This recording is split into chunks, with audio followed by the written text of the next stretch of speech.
Times can often be difficult. What matters is how we handle them. Have a Good Day by Irma Bombeck. Read by karl. The expression, have a good day, was born the week our oil supply was depleted, water became scarce, telephone rates went up, gasoline was in short supply, and meat, coffee, and sugar prices soared. It was as if the warranty on the country had just expired. Have a good day was something to say. Ecology became a household word. My husband became a nut on recycling. Till a few years ago, he thought recycling was an extra setting on the washer that tore the buttons off his shirts and shredded his underwear. Now he sits around making towel racks out of oversexed coat hangers. My daughter poked her head in my kitchen one day and told me my ozone was in trouble. Give me a hint, I said. Has the antifreeze leaked out of my car? Or are my sinus cavities ready to crest? Or did someone flick their bic near all the paper stored in the basement? I'm talking about aerosol cans, she groaned.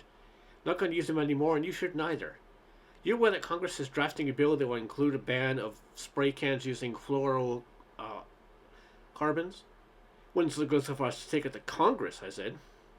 Mother, surely you've seen firsthand how the fluorocarbons in pressurized cans can harm the atmospheric layer that screens the sun's radiations? You bet, I nodded. Not to mention what happens when you mistakenly spray top cleaner on your teeth. I mean, who wants teeth that foam and deodorize? I passed the bathroom and gave my underarms a spritz with air freshener. These might just be the only two ozones I ever get, and I plan to take care of them. Have a good day. The more technology the phone company developed, the more complicated using the phone became. I never knew what complicated it was until the phone company launched a campaign to save me money. Every time I picked up the receiver, I kept seeing the face of an operator on television with half a phone growing out of her ear admonishing, Dial direct. Save 60% on nights and weekends.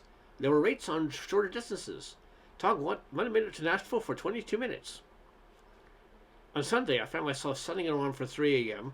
and direct dialing in Nashville to a person I'd never liked much and talked for 4 minutes because I saved $1.25. It was a bargain I couldn't afford to pass up.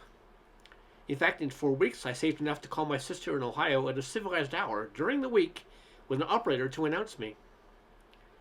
I put up with all of it because I knew communications were moving forward. However, I was totally unprepared one day when an operator from the phone company called to ask if I had made a long-distance call to North Carolina, and if so, could I supply her with the number I'd called that has not been recorded. How'd you get my number, I asked. It's unlisted. For directory assistance, she said. Shame on you, I said. That's an extra. Do you know if you would dial me on the weekend instead of prime time during the business hours, you could have saved 32 cents on the first minute? Besides, if you call me for assistance 3 more times this month, you'll be charged 20 cents a call. That all adds up. I see you're calling from a business phone, which is charged full rates, which means that each additional minute we talk is costing you 40 cents. Frankly, dear, I'm going to do a big favor and hang up. I don't think you can afford me. Have a good day. The meat mutiny came without warning. One day we were eating more and paying less, and the next there were 278 products on the market to help our hamburger.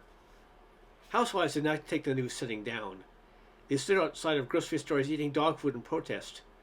Signs went up suggesting, fight meat prices, suck your thumb. And clever cookbooks came out to combat the crisis. Cook cheap cost $12.95. Overnight, butchers became the darlings of the cocktail party, replacing doctors. I hated myself for it, but I found myself playing the game like the rest of the homemakers. How's your rump today, Fred? I asked my butcher one day after he called my number. He looked around cautiously. You've been a good customer of mine for 2 years, Irma. Nursed our baby back to health after the flu epidemic and loaned me the money to get my store started.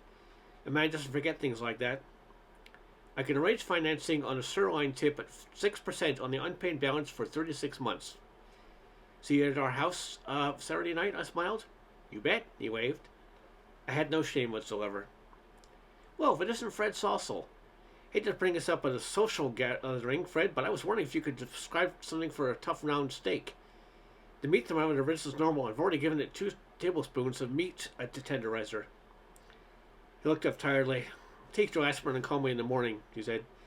Excuse me, I have to get back to Mrs. Beeman. She has a sty in the eye of her round. I stood there in a daze.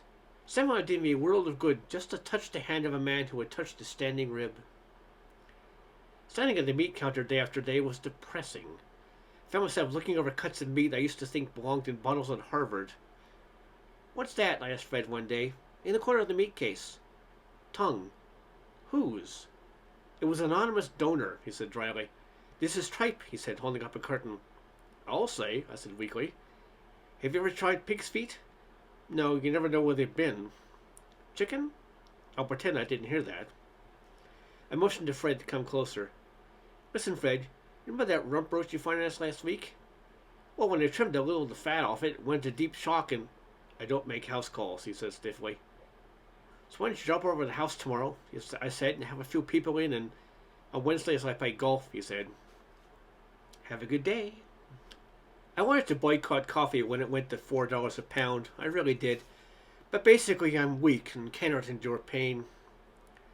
I knew I was paying more for 3 pounds of coffee than I paid for a winter coat when I was first married, but I couldn't help myself.